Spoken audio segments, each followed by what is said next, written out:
हरे कृष्ण, राधे राधे भक्तों, आप सभी का स्वागत है आपके अपने चैनल पर संदीप भक्ति ज्ञान गंगा में।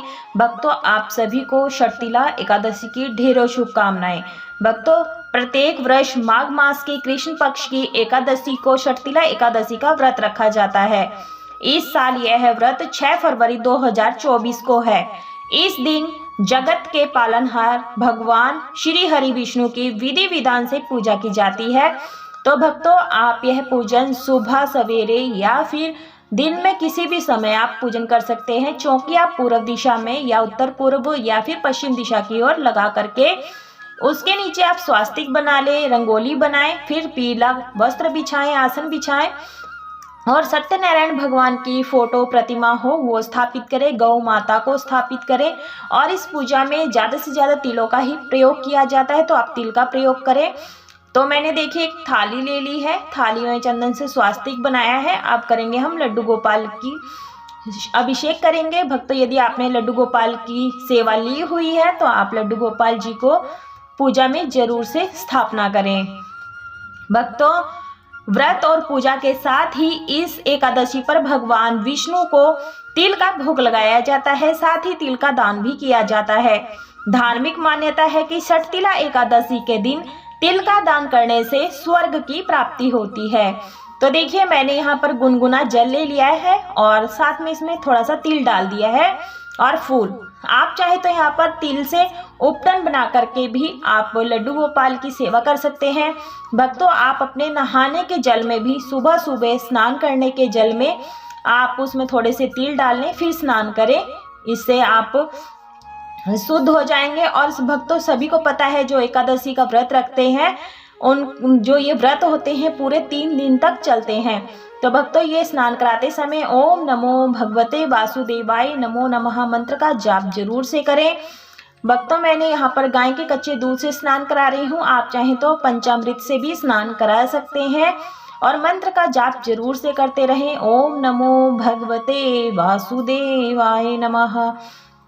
फिर हम यहाँ पर शुद्धोदक स्नान करा देंगे, ताकि जो हमने दूध से अभिषेक किया है उसके कोई भी कण मूर्ति में या हमारे लड्डू बाबू के ऊपर ना चिपके रहें। अच्छी प्रकार से अंग पोषण यानी अच्छे से हाथ से रब करके धो देंगे, स्नान करा देंगे और उसके बाद हम टॉवल से साफ करेंगे यानी पोंछ लेंगे। तो इस प्रकार से हमें लपेट करके रख लेना है और इत्र की सेवा देंगे। इस प्रकार से भक्तों, ऐसी मान्यता है कि इस दिन जो व्यक्ति जितना तिल दान करता है उसे उतने 1000 वर्ष तक स्वर्ग में स्थान प्राप्त होता है।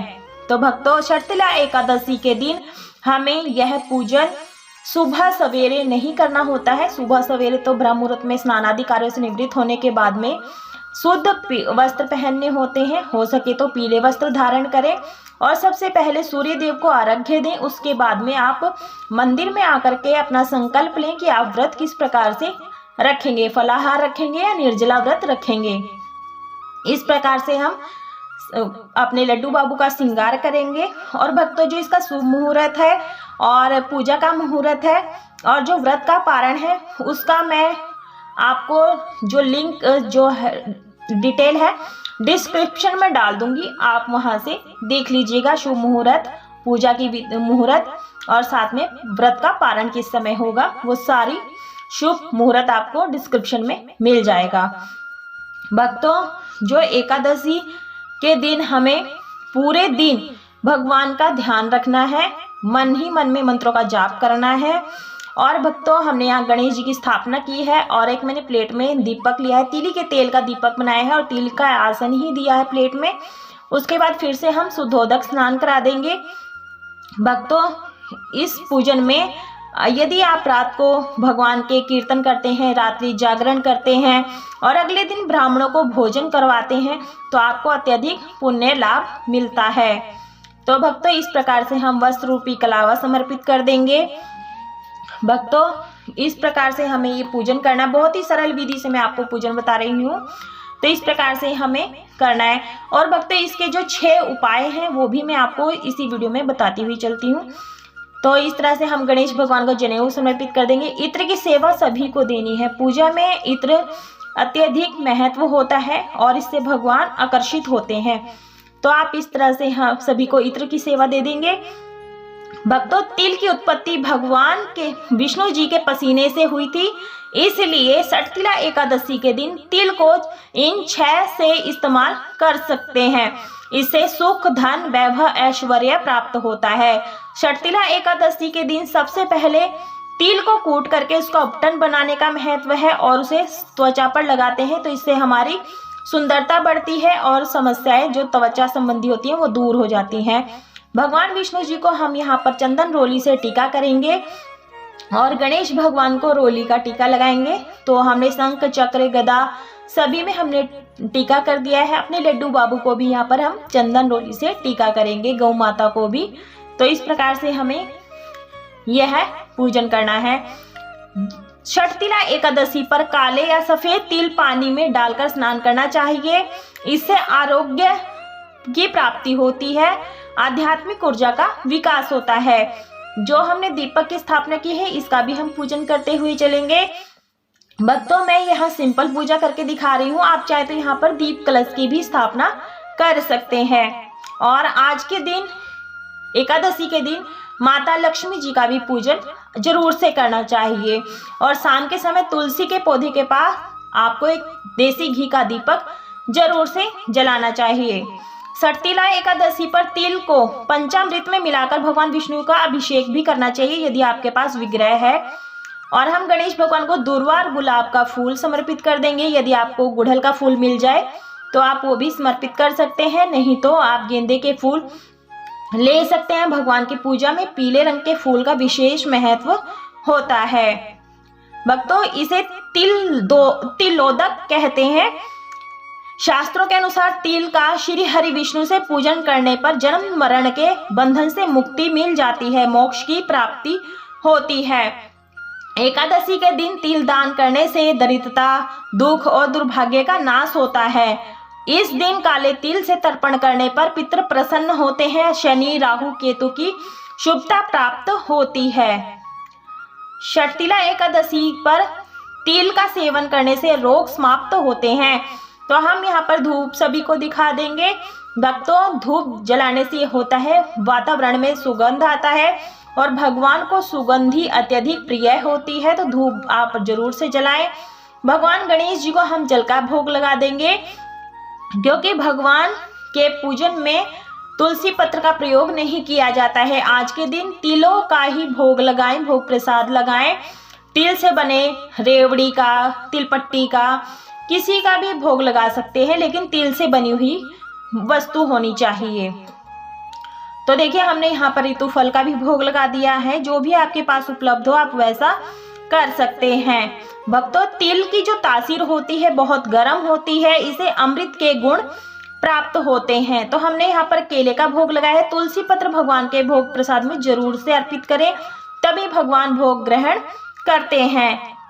भक्तों, तिल से हवन भी करना चाहिए, इससे नकारात्मक ऊर्जा का नाश होता है, सकारात्मक ऊर्जा आती है। तिल से आहुति देने पर घर में सुख शांति का वास बना रहता है। तो मैं भक्तों इस वीडियो में तिल से जो हवन होता है वो मैं नहीं दिखा रही हूँ। आप एकादशी के दिन तिल से हवन जरूर से करें। तो जो भी मैंने यहाँ जल का भोग लगाया उसमें तुलसी पत्र डाल दिया है और एक कटोरी में मैंने अलग से तिल लिए हैं और भगवान विष्णु जी को समर्पित कर रहे हैं। इसके बाद में जो ये पूजन है समाप्त हो जाने के बाद द्वादशी के दिन हम यहाँ पर जो कटोरी में तिल लिए हैं वो दक्षिणा के साथ किसी को जरूरतमंद को दान कर देंगे। उसके बाद में जैसे हमारी यहाँ पूजा संपूर्ण हो जाती है, यहीं पर बैठ करके षटतिला एकादशी की व्रत कथा या कहानी को पढ़ेंगे, सुनेंगे हुंकारा भरते हुए। तो कथा की वीडियो मेरे चैनल पर आ चुकी है, आप वहां जाकर के सुन सकते हैं। उसके बाद में अक्षत पुष्प भगवान विष्णु के चरणों में छोड़ देंगे और थोड़ा जल के लोटे में डाल देंगे और जो हमने दीपक की स्थापना की है उसी से ही हम आरती उतार लेंगे। भक्तों, जो इसका महत्व है, षटतिला एकादशी का बहुत ज्यादा महत्व है। इस व्रत के प्रभाव से घर में सुख शांति का वास होता है। इस दिन तिल का विभिन्न तरह से इस्तेमाल करके हर कष्ट से छुटकारा पाया जा सकता है। इस व्रत को करने से जातक पर श्री हरि विष्णु की कृपा बनी रहती है और माता लक्ष्मी जी की भी कृपा बनी रहती है। भक्तों, जो ये एकादशी है बहुत ही महत्वपूर्ण होती है, सभी एकादशियां महत्वपूर्ण होती है और मनुष्य के सभी पापों का भी नाश हो जाता है। तो जो लोग एकादशी का व्रत नहीं करते हैं उन्हें भी करना चाहिए। जो व्रत नहीं करते हैं तो वो सिंपल साधारण सी पूजा इस विधि से कर सकते हैं। क्षमा याचना मांग ले और 3 बार इसे मिनस लें। मिनसने से ये होता है जो भोग प्रसाद होता है भगवान सहज स्वीकार कर लेते हैं। और जो अपने सामर्थ्य के अनुसार कुछ दक्षिणा जरूर से निकालें। जैसे कि पूजा में कोई भी कमी त्रुटि रह जाती है वो दक्षिणा से पूर्ण हो जाती है। क्षमा प्रार्थना जरूर से मांग ले पूजा में रही भूल चूक गलती से के लिए। भक्तों, इस प्रकार से हमने यहाँ पर अपनी पूजा संपूर्ण कर ली है। यदि वीडियो पसंद आई है तो वीडियो को लाइक कीजिएगा, ज़्यादा से ज़्यादा शेयर कीजिएगा ताकि अन्य भक्त भी इस वीडियो के माध्यम से लाभ प्राप्त कर सके। यदि आप चैनल पर नए आए हैं तो चैनल को सब्सक्राइब कर लीजिएगा, साथ में बेल आइकन की घंटी को भी प्रेस कर लीजिएगा। कमेंट बॉक्स में श्री हरि विष्णु की जय अवश्य रूप से लिखिएगा। राधे राधे।